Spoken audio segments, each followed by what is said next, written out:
Federal Drive is presented by GEHA, Government Employees Health Association, proudly providing health and dental benefits to federal employees and their families. Visit GEHA.com. The CIA is looking to drastically speed up its acquisition timelines to acquire cutting-edge technology like AI. CIA Director John Ratcliffe says the goal is to complete most technology acquisitions within 6 months. And the secretive spy agency also wants to open up to industry through a new Office of Corporate Partnerships. For more on all of this, we turn to Federal News Network's Justin Doubleday. Justin, welcome. Hey, Eric. Thanks for having me. All right, so speed. Everybody wants speed in their acquisition processes, it seems, nowadays. What's behind the CIA's push to get it? Yeah, it's not necessarily surprising that the CIA would be really interested in quickly adopting new technologies. And part of the challenge, according to CIA Director John Ratcliffe, is the agency's really staid acquisition processes. He said that prior to being sworn in, the CIA was taking about 24 months to acquire a new enterprise technology, and then an additional 9 months on average for the security assessment for the technology to be authorized to go on CIA networks. So 2 to 3 years was what they were looking at. Now they're looking at 6 months, and that's something that Ratcliffe really emphasized during a keynote address at the AWS Summit in Washington this week. This was CIA Director John Ratcliffe's first really major speech since being sworn in last January. And so it's really notable that he chose to go to a technology summit and to talk about technology. Kind of shows how important it is for him as CIA Director. Here's what he had to say. Increasingly, all of our future successes are going to depend on technology. We have to continue to push the boundaries of what's possible, because the nation that best harnesses the power of technology will determine the global future. Yeah, it's CIA Director John Ratcliffe there. Yeah, and as you mentioned, we haven't really heard much from him, and to have him come out and speak on this topic must mean he saw something he did not like. How is the CIA going to go about cutting down those acquisition timelines? Well, it's interesting. The CIA about 6 months ago announced that they were starting this big acquisition overhaul that would speed things up. And that overhaul involves a centralized vendor vetting system, streamlined authorization processes to really speed up the security authorization, which is often that proverbial long pole in the tent for all government agencies, not just the CIA. And then really it's just about speeding up those internal processes, that red tape, and delegating down to the lowest possible level. That's what Ratcliffe said at the AWS Summit, really making sure that those who are closest to the issues are the ones who are making the acquisition decisions. The CIA also has a new chief procurement executive that came over from the Defense Advanced Research Projects Agency. DARPA is an agency that is known for actually moving pretty quickly when it comes to acquisition and doing some innovative things. And so that's all to say that the CIA is really looking at that process and is overhauling that process in a lot of different ways. And already, Ratcliffe says it's paying off. He said that over the last 6 months, the CIA has completed just under 400 acquisitions in that time period. And so that's what they're aiming for now, is about 6 months or less to bring in new technologies. Other agencies have done this by fomenting better relationships with industry. How is the company opening up to more companies than it has in the past? Yeah, that's a great question, and it's definitely a big emphasis for the CIA under John Ratcliffe. He said that the agency now has an Office of Corporate Partnerships that is supposed to be a single point of access, as he put it, for industry to work with the agency, and most importantly, find someone to contact, because as you might imagine, it's difficult sometimes to find the right point of contact at the CIA. So there will be that kind of single place where industry can go if they're interested in learning more about what the CIA is doing. Now, it'll be interesting to see how the agency works through some of the issues around classification. That's always a challenge for non-traditional contractors, especially, who don't have that clearance to be able to view classified info, and all of the CIA's acquisitions are classified. So it'll be interesting to see how they work through that. But ultimately, Ratcliffe says the CIA is going to be a better partner for industry. We recognize that when it comes to partnering with private industry, the CIA hasn't always been the easiest agency to work with because of both our security requirements and because we haven't always coordinated our outreach to individual companies very well. And I imagine the push behind this as well is to try and get into those latest and greatest technologies that there are for federal agencies to utilize. What organizational changes is the agency looking to make in how it manages cyber, digital, all the newest and greatest stuff that everyone else is able to use freely?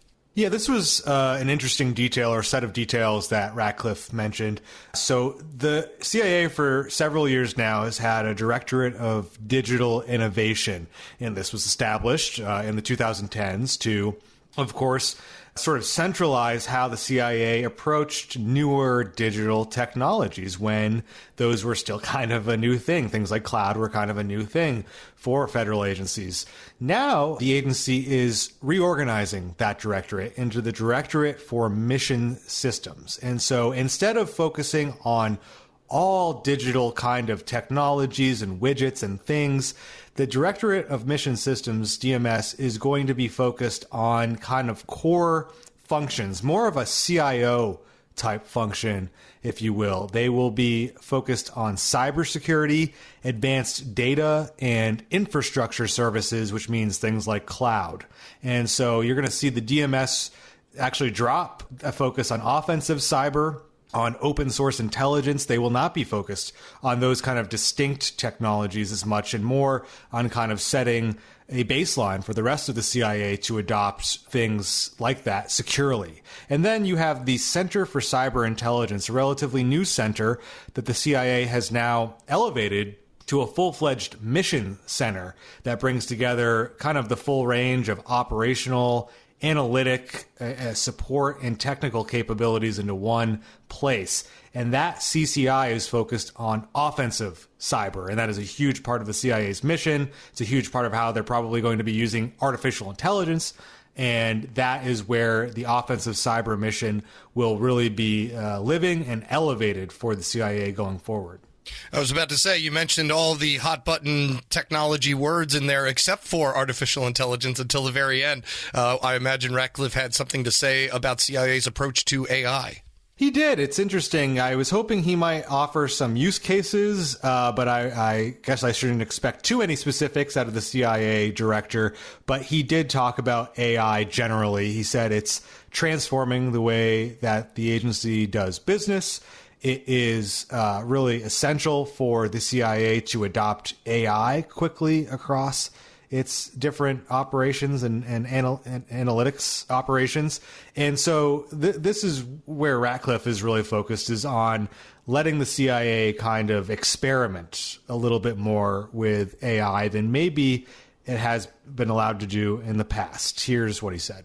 Well, I can't predict just how fast AI and the other emerging technologies will advance or how far they're going to take us. What I can say is that we're going to do everything we can to deliver all of the top tools necessary for our officers to succeed, to keep America safe. What we're not going to do, as we test the limits of what is possible at the CIA, is to let perfect be the enemy of good. We're going to take smart risks, we're going to experiment, and then we're going to course correct as we go. And again, that's CIA Director John Ratcliffe speaking at the AWS Summit in Washington this week. All right. Federal News Network reporter Justin Doubleday, thank you so much. My pleasure. And you can find more of Justin's reporting on this at federalnewsnetwork.com. Sean O'Keefe, former Navy Secretary, NASA Administrator, and senior leader across multiple presidential administrations, reflects on the principles that shaped his long federal career. In this episode of Lessons in Leadership, he joined Shane Canfield, CEO of WEPA, to discuss motivating teams through uncertainty, leading across agencies, and staying rooted in mission during times of public scrutiny and change. Hello, and welcome to the Lessons in Leadership podcast. I'm your host, Shane Canfield, CEO of WEPA. Today, I'm honored to be joined by Sean O'Keefe, former NASA Administrator, former Deputy Director of the Office of Management and Budget, former Secretary of the Navy, former comptroller and CFO of the Defense Department, and professor emeritus at Syracuse University's Maxwell School of Public Affairs. Welcome, and thank you for joining. Well, thank you, Shane. Delight to be with you. Appreciate it very much. What first drew you into public service, and when was it evident to you that leadership was an important part of the roles you played?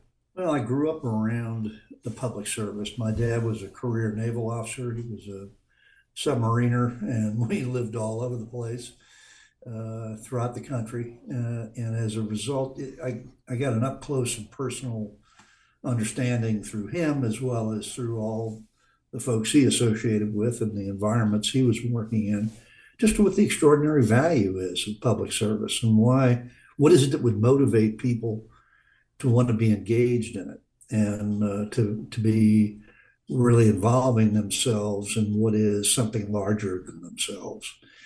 And the only place that is really formulated properly is within the public sector and the public service. That again is the beneficiary or the beneficiaries are the citizens of the nation, the community, and the region in which you live.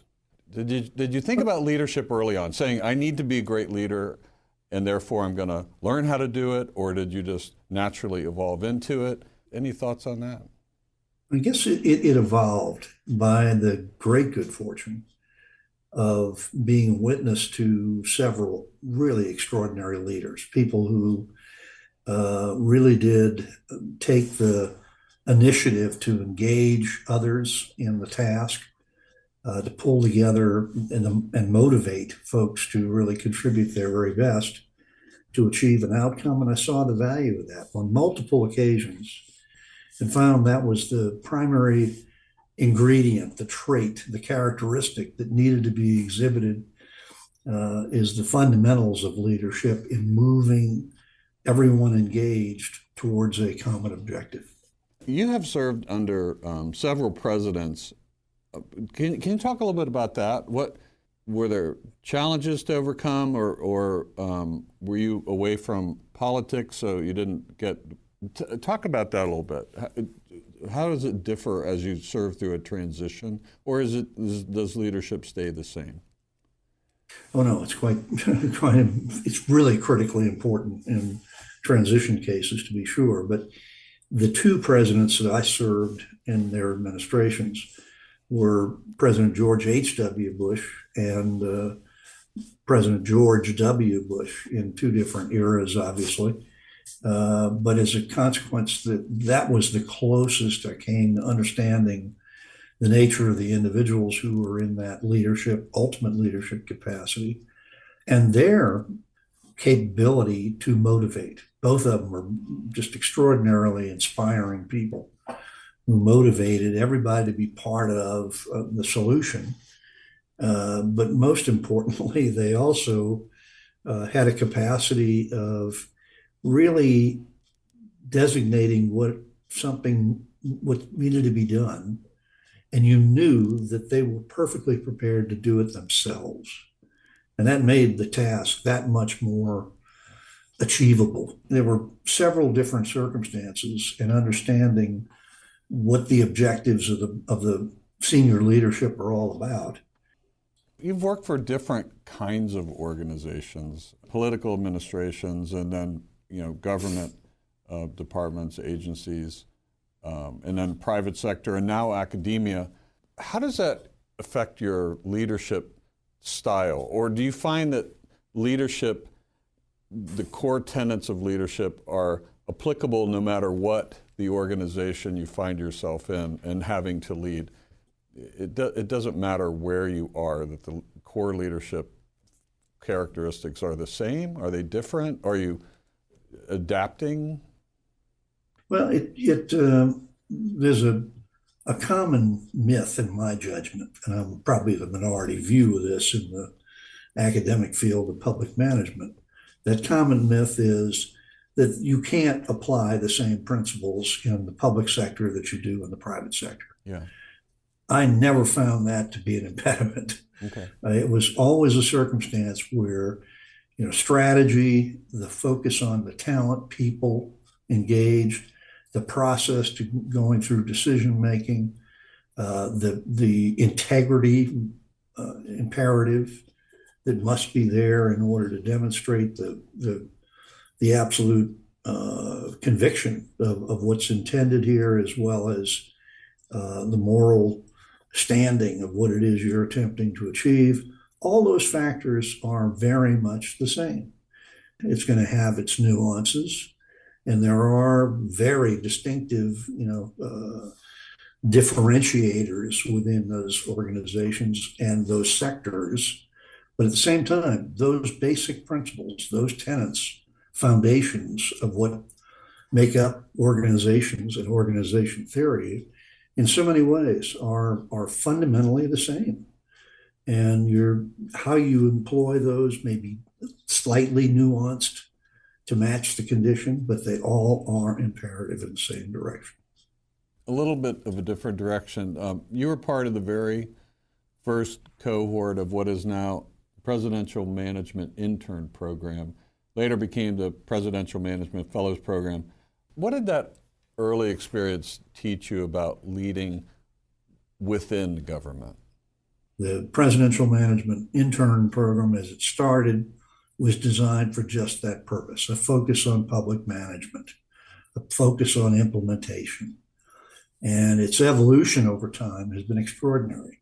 It mystifies me why that has been the subject now of an executive order that has dismantled it. And it's absolutely unconscionable, given the nature of the hundreds, thousands of people who've moved through that program in the course of the last nearly 50 years that have gone on in some cases to be senior executives within the federal government, and in other cases they've moved on to other kinds of pursuits. But even with that, even for those who have left the service, they walked away with an appreciation of what public service is all about, why it matters, and why this is so critical to get it right. Because by and large, the reason why these functions are delegated to the public sector is because no one else can do it. Usually that's the case. It takes that kind of focus of a public entity in order to achieve an outcome that frankly would not be achieved in other spheres. So as a result of that, it gave me an incredibly in-depth understanding of that process at a very early stage in my career that has lasted the entirety of that professional experience. A closing question. Who has influenced your leadership style, and what about their example stays with you? And that question can be cast broadly. So, inside government, outside government, perhaps not government at all, somebody that you've met, reported to, been mentored by, a broad net. But when you think about broadly, when you think about who has influenced you, who comes to mind? I would have to say that the number one, hands down, greatest influence during the course of my life was my dad. He was an engineer, so everything was a calculated risk. I think I was probably 25 before I realized the answer was not to be found for everything in a slide rule, but that was his bent and his mindset. And he taught me how to think critically. And it really was one of the most extraordinary attributes. And he was an inspiring parent and mentor in so many ways. And all the different things I've done throughout the course of his life, I had the opportunity through much of it to be able to consult with him on a variety of things, and always walked away with a more informed perspective. Dad was an extraordinary public servant in his own right. Well, Sean, thank you very much for sharing your insights and experiences. It has been a pleasure talking. I'm delighted to be with you, Shane. Thank you so much for doing this. And this is Shane Canfield, CEO of WEPA, reminding you to empower your team and embrace challenges. Until the next time on Lessons in Leadership. Find the full podcast and future episodes of Lessons in Leadership on the Federal News Network app and anywhere you enjoy your podcasts.